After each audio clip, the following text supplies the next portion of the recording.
panas kita Pak, disebut teroris, disebut radikalis, disebut apa lagi? Fundamentalis, difitnah anti NKRI, difitnah apa lagi? Tidak Pancasilais, begitu Pak ya? Sempat ada kata-kata itu kan? Tidak Pancasilais. Padahal Pancasila ini adalah hadiah umat Islam kepada bangsa ini.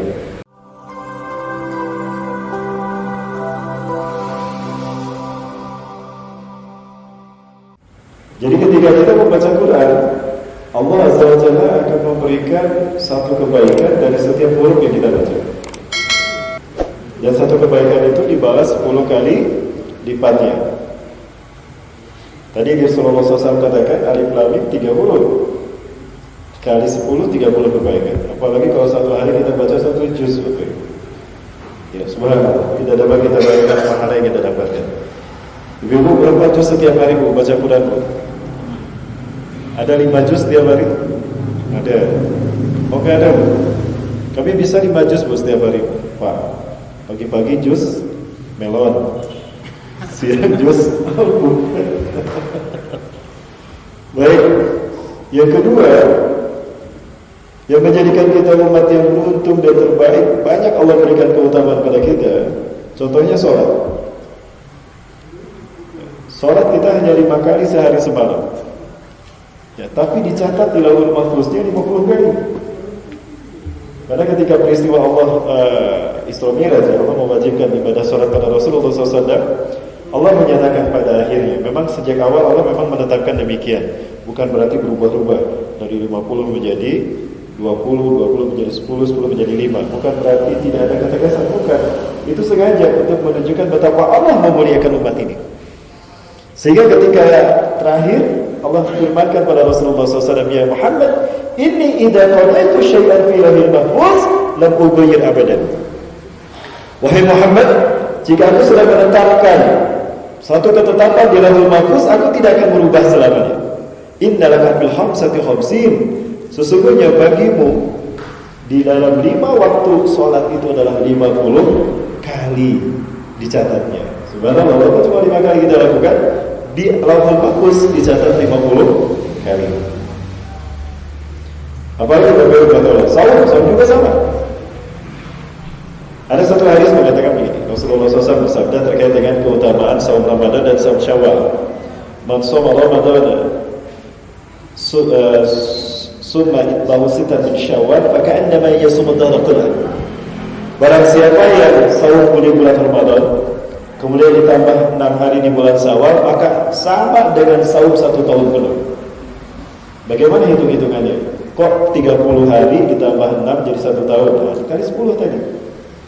Andaikan Ramadannya 30 hari, tambah 6 di bulan Syawal berapa? 30. Nah, dikali 10 360. 1 tahun berapa hari? 360. Subhanallah. Nah, ini keutamaan yang pertama. Pahala amal ibadah umatku dilipat gandakan 10 kali lipat. Apapun yang kita lakukan. Yang kedua, Allah Azza wa Jalla memberikan keutamaan pada umat akhir zaman ini adalah dengan tidak disiksanya di akhirat. Ummati hadhihi ummatun marhumatun. Umatku ini adalah umat yang Allah rahmati. Laisa laha iqabun fil akhirah. Umatku tidak akan disiksa di akhirat. Ya. Senang tidak Pak di akhirat tidak disiksa Pak? Senang ya? Pak senang Pak di akhirat tidak disiksa? Alhamdulillah. Apakah tidak ada siksaan bagi umat ini? Ada siksaannya, tapi disegerakan di dunia. Allah segerakan siksaan bagi umatku ini, kata Rasulullah, di dunia. Ujilat iqabuha fid dunya. Siksaan bagi umatku Allah segerakan di dunia. Maka di akhirat umatku tidak akan disiksa. Kaifa yakunu dzalika ya Rasulullah? Bagaimana siksaan itu Allah segerakan pada kami di dunia ini? Ada 3 cara Allah mensegerakan siksaan kepada umat ini. Yang pertama, bil fitani, dengan huru-hara, dengan fitnah. Apa itu fitnah? Imtihanul iman, ujian keimanan. Kita hidup di zaman yang penuh fitnah hari ini Bapak Ibu sekalian. Makanya Allah berikan banyak keutamaan. Karena Allah takdirkan kita hidup di banyak fitnah. Baik, Bapak Ibu rahmati Allah, sebelum saya lanjut materi saya lupa untuk memperkenalkan diri. Bapak Ibu rahmati Allah, saya perkenalkan, nama saya Rahmat Baiguni. Sejak lahir, orang tua saya memberi nama Rahmat Baiguni dengan harapan saya bisa seperti Profesor Ahmad Baiguni. Beliau pakar ilmu nuklir ya, atom di Indonesia. Karena beliau adalah ketua LAPAN Indonesia kan, lembaga atom dan apa gitu saya lupa lagi. Ya. Saya lahir di Bandung pada tanggal 25 Februari 1976 dari seorang ibu orang Sunda asli, ayah keturunan dari Minang sebetulnya. Karena kakek saya itu dari Bukit Tinggi, Sungai Buah.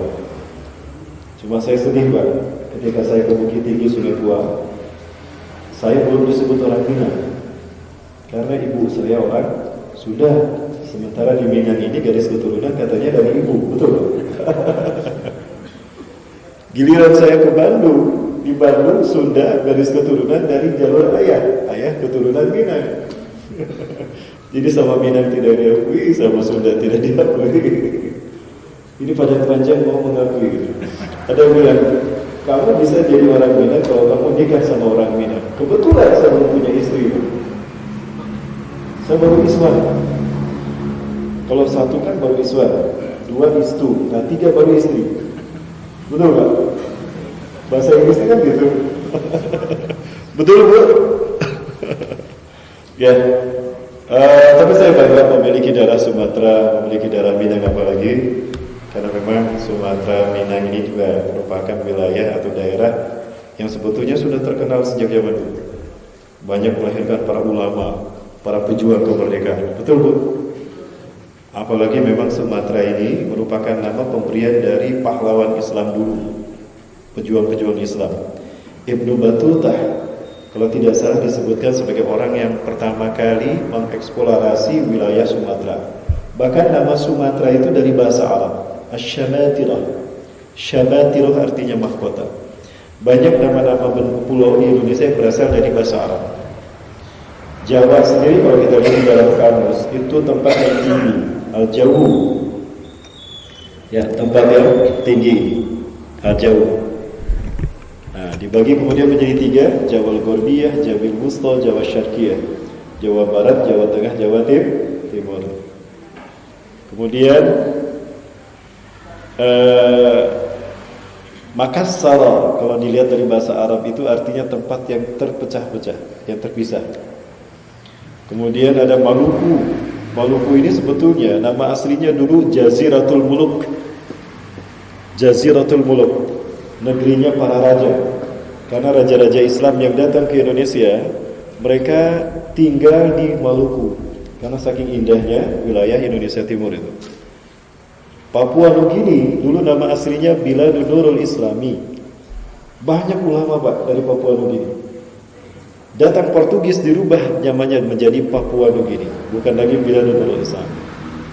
Ya, luar biasa. Yang membuat saya juga bangga punya darah Sumatera adalah karena konon di Sumatera ini ada garis keturunan Rasulullah Pak. Ketika Al-Husain dikepung di Karbala tanggal 8 hari Rabu tahun 68 Muharram. Hari Rabu tuh tahun 61 Hijriah dikepung hari Rabu. Hari Kamis itu diisolasi untuk dibantai, dibiarkan kelaparan kehausan. Hari Jumat tanggal 10 Muharram baru dibantai. Sebelum Al-Husain syahid dibantai, beliau sempat berpesan kepada pasukannya, tolong selamatkan anakku ini ke tempat yang tidak terjangkau oleh dinasti Umayyah. Betul, cicit Rasulullah ini diselamatkan. Ada yang tahu dibawa ke mana Pak? Dibawa ke Barus. Pernah mendengar nama Barus? Barus di Tapanuli, Sumatera Utara. Ya, di Tapanuli, Sumatera Utara. Barus berarti di Indonesia ini ada keturunan Rasulullah SAW. Bahkan Sa'ad bin Abi Waqqas pernah tinggal di Barus. Sahabat-sahabat besar tinggal di Tapanuli, di Sumatera Utara. Ya. Kemudian ternyata Barus juga sudah terkenal sejak zaman Fir'aun. Kalau kita menyebut Barus identik dengan apa, Pak? Kapur Barus. Ternyata kapur Barus ini memang yang dihasilkan oleh Barus. Kenapa disebut Barus? Karena cuma di Barus didapatkan yang terbaik. Itu diekspor ke Mesir. Fir'aun di zaman Nabi Musa itu suka membeli kapur Barus dari Indonesia. Jadi Barus ini Nusantara sudah terkenal sejak zaman Fir'aun. Maka tidak salah ya, kemungkinan besar ini prediksi saya, boleh memprediksi Pak ya, kemungkinan Islam sudah sampai ke Indonesia sejak zaman Zulkarnain. Siapa Zulkarnain? Seseorang yang kemudian menjadi Fir'aun menggantikan Ramses yang tenggelam di zaman Nabi Musa alaihissalam. Zulkarnain inilah yang berdakwah dari negeri matahari terbenam sampai negeri matahari terbit. Itu kalau ditarik garisnya melalui Indonesia. Mana negeri matahari terbenam? Para ahli hadis menyebutkan kemungkinan Maldives. Negeri matahari terbit itu Kiribati. Kalau ditarik lurus melalui Indonesia. Suatu saat kita bedah Bapak Ibu tentang Indonesia ini. Khusus mungkin ada judul khusus Indonesia. Apakah Indonesia akan menjadi negeri kebangkitan Islam? Mudah-mudahan. Amin. Amin Bu ya. Doakan ya Bu. Mudah-mudahan Indonesia menjadi negeri kebangkitan Islam. Untuk demikian kita bahas nanti di akhir.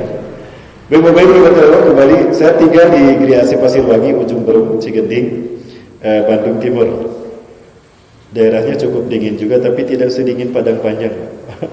Padang Panjang sudah dingin luar biasa. Kemarin kami 4-5 hari di Sumatera Utara. Kami transit di Cengkareng. Jadi saya belum pulang ke Bandung. Jadi kalau kemarin saya panas-panasan di Sumatera Utara, sekarang dingin-dinginan di Padang Panjang. Baik, saya sudah menikah. 1 pendamping hidup saya, dan 7 Allah karuniakan pada kami putra putri. Namun yang ke-6 keguguran. Yang pertama usia 20 tahun, yang kedua usia 19 tahun sudah kuliah dua-duanya, yang ketiga baru setingkat 1 SMA sedang menghafalkan Quran di pesantren. Yang keempat, kelima 10 tahun baru kelas 3 di sekolah Kutat Al-Fatih kelas Konuni 3. Yang ke-6 ini keguguran. Yang ke-7 jadi yang ke-6 terakhir ini baru 21 bulan. Itu barangkali Bapak Ibu. Kemudian riwayat pendidikan saya SD di SD Mulang Asih 10 Cijerah tahun 88 saya keluar. SMP 4 Cimahi tahun 91 saya keluar di Jawa Barat. SMA Negeri 9 Bandung tahun 94 saya keluar. Cita-cita ingin menjadi dokter, tapi tidak ada kampus yang menerima saya Pak untuk menjadi dokter. Cuma ada kampus yang menerima saya tapi ngasih jurusan kimia.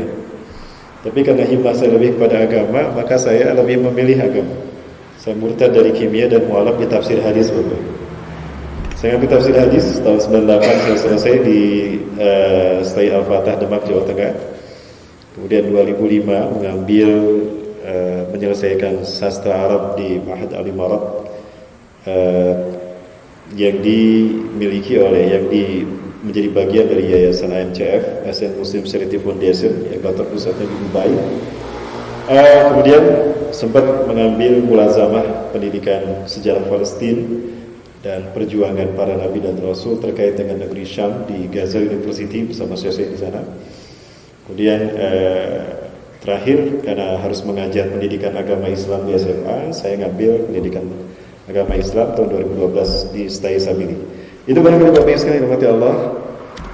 Dan Bapak Ibu yang ingin mengenal saya lebih lanjut, lebih dalam, Bapak Ibu bisa akses di Instagram saya @rahmatbaikuniofficial, Facebooknya Ustaz Rahmat Baikuni Official, dan YouTube-nya Ustaz Rahmat Baikuni Official, dan juga Jawara Entertainment. Karena kami bergabung dan kami pun datang ke sini bersama tim dari Jawara Enterprise, Jawara Entertainment, yaitu satu pergerakan dakwah yang bergerak di bidang muamalah, berharap bisa mendongkrak keberadaan keberadaan ekonomi kapitalisme, karena kami yakin ekonomi Islam ini akan bangkit tidak lama lagi. Salah satu dari yang kita gunakan dalam bermuamalah adalah memproduksi jawara kasturi. Bapak Ibu bisa miliki, adalah ternyata sunnah Rasulullah SAW. Ketika beliau sholat, beliau suka menggunakan minyak wangi, dan ternyata yang paling disuka Rasulullah jawara kasturi, minyak kasturi. Nah, ini jawara terbaik. Ada di depan. Bapak Ibu yang membutuhkan silakan bisa membelinya di luar. Baik Bapak Ibu rahmati Allah, itu barangkali yang dapat saya sampaikan terkait dengan profil. Sudah cukup perkenalannya Bapak Ibu? Baik, kita lanjut pada materi kita. Sampai mana tadi Pak?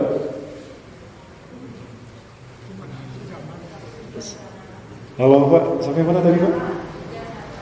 Sampai mana tadi Bu? 3 cara Allah menyiksa kita di dunia. Ya. Rasulullah SAW sekali lagi mengatakan, wa ummati hadhihi ummatun marhumatun. Umatku ini adalah umat yang Allah rahmati. Laisa laha iqamun fil akhirah. Umatku tidak akan disiksa di akhirat. Lakinna iqabuha ujilat fid dunya. Tapi siksaannya Allah segerakan di dunia.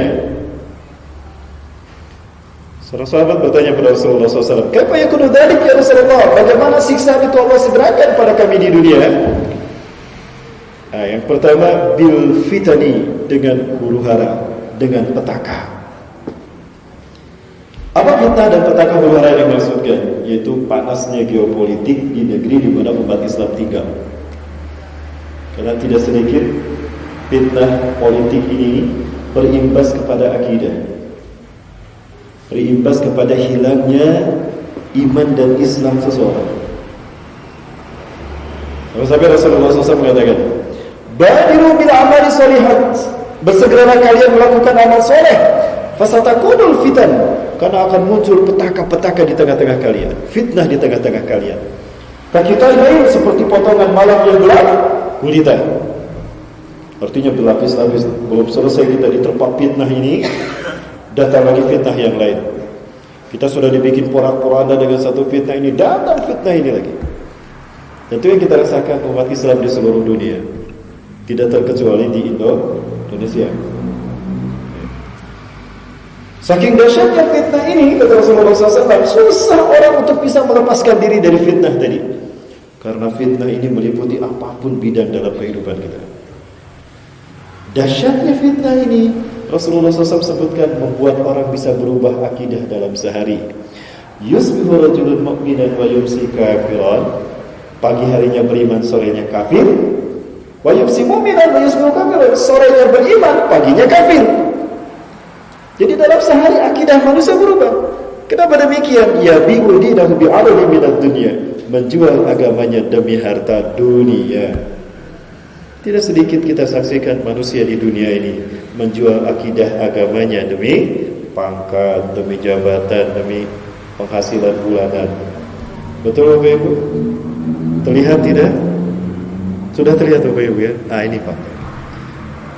Lalu mereka yang mempertahankan iman Islamnya, mereka yang mempertahankan agamanya, Rasulullah SAW sebutkan, kalau qalbi alal jamri, seperti memegang bara api.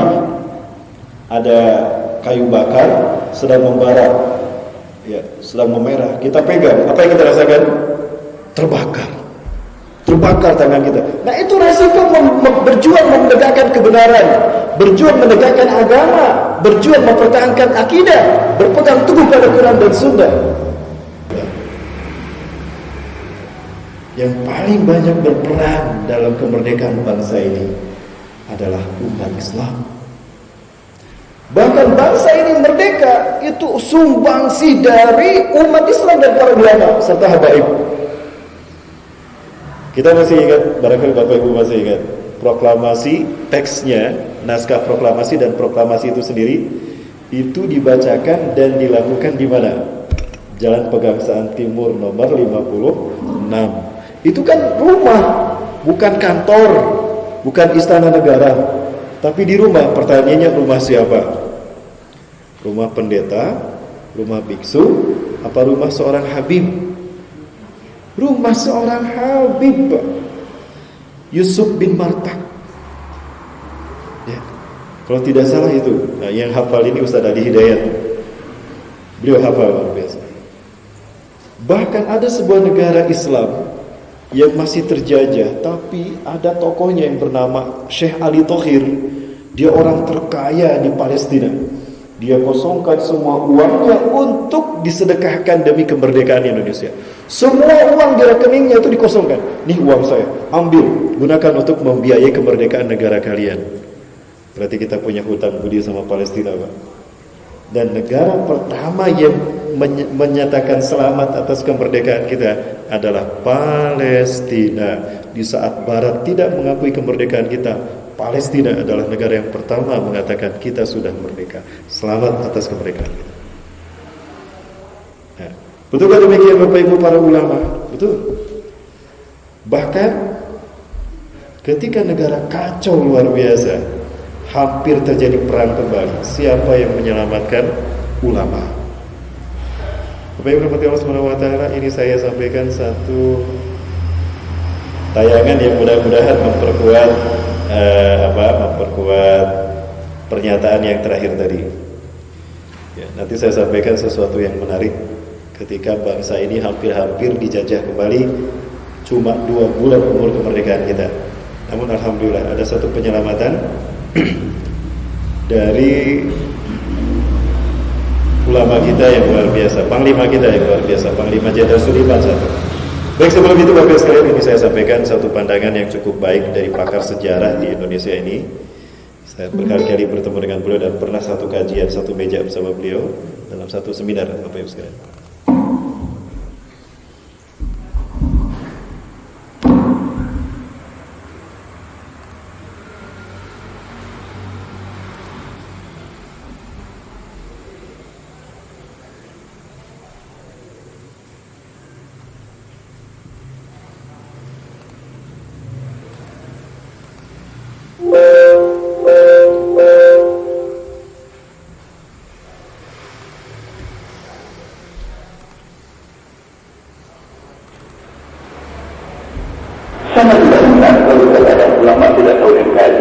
Justru yang menegakkan negara itu ulama.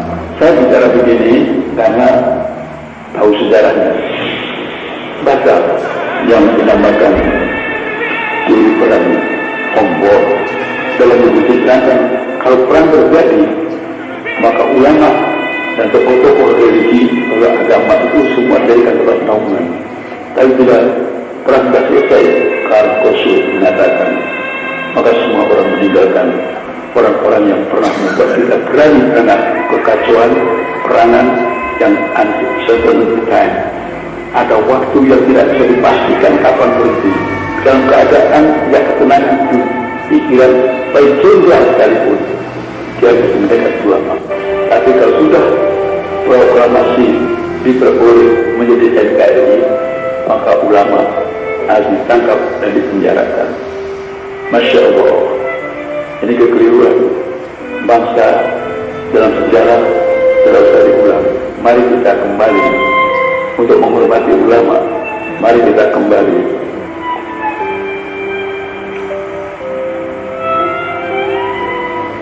membela ulama.